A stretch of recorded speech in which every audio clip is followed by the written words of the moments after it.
Today, we're going to dig into our Eastern Conference and Western Conference Finals matchup predictions. I turn to you first, sir. Who do you think is going to land in the Eastern Conference Finals, and who do you think is going to win it? I see the Eastern Conference Finals going Cleveland Cavaliers, Boston Celtics. Those are the two teams that make it. You know, I've heard arguments for the Knicks. I've heard them. I've entertained them. I've heard arguments for the Pistons. Your best player on the team has had a collapsed lung. That is something that makes me wary when he has to play extra games on top of the season. Cavs are just so complete. The Celtics have Jason Tatum and Jaylen Brown, and then a bunch of other role guys that are pretty good.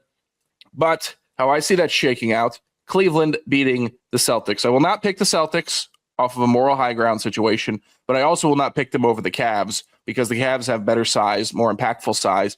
The guard play goes to Boston. I think the best player in the series will be Jason Tatum, but the Cavs as an overall team have been impressive, and they've just been knocking. They rebuilt post LeBron, and they rebuilt, and they've been knocking. I think it's finally their turn. This is an absolutely dog-esque terrible. The Cavs, yes, the team that's the Cleveland Cavaliers. There is nothing to me about the Cavs watching them that shows that they've got much urgency. And I think that it was displayed last year during the playoffs. I felt like last year was really their year to capture an opportunity to get to the finals in a season where Tatum went down, the Knicks couldn't finish, the Pacers were incredibly mediocre, and they ended up falling short. This year, they don't feel nearly as dangerous. I don't know how you can look at with ISO King. I don't know how you can look at this playoff field and not think that the Celtics are going to get there. Plus 155 to win the Eastern Conference is where I lean.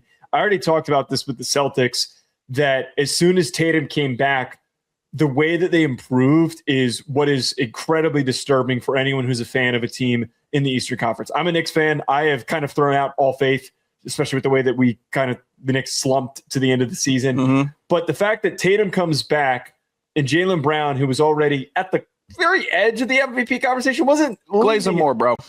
Shut up. Shut up. You got to come up. Shut up. I'll put out a good pick instead of your mailing Cavs over. You think that the Cavs are going to beat the Celtics? I do. To finish my point, point, the fact that Jaylen Brown has statistically improved, he's put up all these really big games when Tatum came back.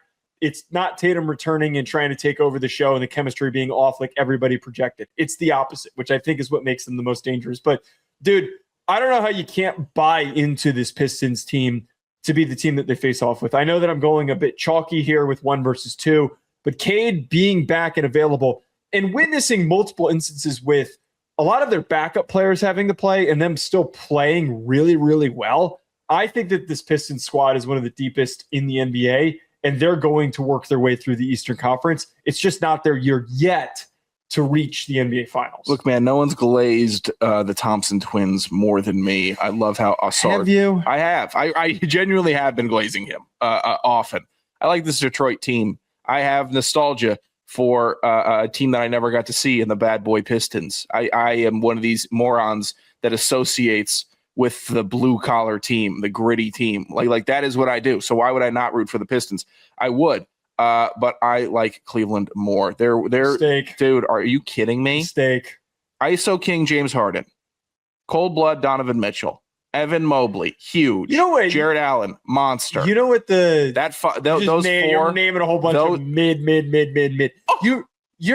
You know that the kiss of death is, you know how when you're turbo effed is when you go and trade for James Harden. When is James Harden? It's different this time. When has James Harden ever been the indicator of, oh, we're ready for this run? We're ready, especially the end career James Harden. That should have been end of the moot point that they'd lose to the Raptors potentially. It's different. They won't lose to the Raptors. The Raptors have one player. The Raptors have Scotty Barnes. Scotty, man. The Scotty's had a good season, but it's different this time with James Harden, just because it is. I don't think there's good enough clubs in Cleveland. Are beyond you don't know that. Huh. You don't know that. Mm. What do you know about Cleveland? I know it's not as fun as Houston. When was last or Los Angeles. You don't know that. Or Philly. Is Philly really that fun? I wouldn't put Philly at the top of I would make it more that are fun. You think Cleveland is on the Philly level? I don't think for night scene. I think come on, not much you can budge on this one and say that Philadelphia nightlife is probably more fun than Cleveland nightlife. You can budge on this. No, I'm not going to. That's crazy. Oh my God. Really have anything. Oh, your stubbornness is crazy. Western Conference Finals. It feels like sacrilege to pick against the Thunder. Is it just me that it feels like there's going to be a hair of complacency after last year that they might not coast, but think that their shit doesn't stink. Like that's they're a bunch of goofballs. Like that's their whole bit. Vibe that I get from them. I don't really totally get killer from this team this year. I think that they're going to get to the Western Conference Finals, but the team I get killer vibes from is the Spurs, plus 320. I think that they're going to get it done.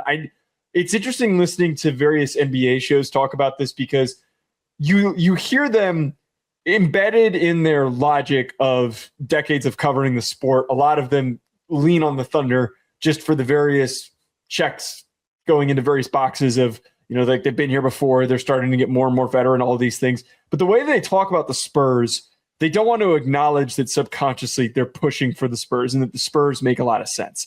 Is there youth to this team? Absolutely. Is there the potential for that youth to catch up to them against the team that won the NBA Finals last year and that experience is going to help them? Yeah. But I think that if Wemby is able to play the entire playoffs and it doesn't seem like that there's anything that's going to occur that's going to catch up to him at the current moment, I think that this team is primed to shock everybody. And I think that the disrespect of him likely not winning MVP, I feel like he's one of those guys that gets galvanized. Look, Wemby could go out there and do some Bron shit where he leads a group that has no business being there to the top. He could be. But for the act of betting on it and making picks, it's going to happen. I don't like the risk of it happening. So that is the only reason I'm avoiding the risk of taking the Nuggets to survive the Timberwolves. That's correct. Yes, I like the Nuggets. I think that the Timberwolves have had plenty of opportunities to show us that they're a big boy team and that they're grown up and legit, and they haven't done so. And the Nuggets, all they've done is say, hey, you know what? If you let us keep on feeding this big moose at our 5 position, he's going to get 40 on you, and he's going to get boards and assists, and you can't stop it. And the Wolves have had opportunities. They have a monster star player in Anthony Edwards, and unfortunately, it feels like the Ravens to me, where we get to the playoffs. It's not a bad comp. We get to the playoffs, and then what happens? Most exciting player that the NBA could possibly have at the guard position for whatever. And then what happens in the postseason? Disappearance. And the Nuggets are just the trusty turners. The Nuggets are the trusty turners, man. You need to clarify. He doesn't disappear. The team then. The team disappears. Okay. He plays at a very high level. Just doesn't have any support. All right, fine. He's a little better than Lamar in the playoffs then. Because Lamar disappears. Well, his teammates also disappear more than Lamar. They all disappear. Nobody's there. I feel like it's a bit risky to it. I don't disagree with you. This does feel like a season where if the Thunder do lose, it could potentially be to Jokic getting one back. And for that, they've just been competitive against the Thunder this year. That's what I've liked. I've liked how tough they've been competitive in every big game that they've had, which makes it easy to support them. Also, I don't think you've had experience being the big white center on a team and leading them to glory like I have. Are you comparing yourself to Jokic? And that feeling. Didn't you tell me you didn't start in high school? Correct. I only played. Yeah. Correct. So you weren't Jokic. No, I kind of. Here's the thing. I kind of was Ryan Jokic. Shutterini. My rookie year was that him Shutterini. That's funny. That's that is stupid. Look, Mason Chudley. Can we go with that? Well, but he's not very. I'm trying to think who else was like a dumpy center that kind of didn't do a whole lot. What do you mean? Jokic is one of the best 5s ever. Yeah, but he's not a chud. Okay, guys. Okay. I'm trying to think. Races, horses, and shit. Who's like a big chud center? Marcin Chudshot? Yeah, Marcin. Marchud Gortat. That's what we're looking for. What I'm saying is, you've never been that. You've never been the big guy that's facilitating. You haven't been on the runs that I've been on, and you haven't been able to. What runs? The ones where I'm picking up the ball from half court and taking it down.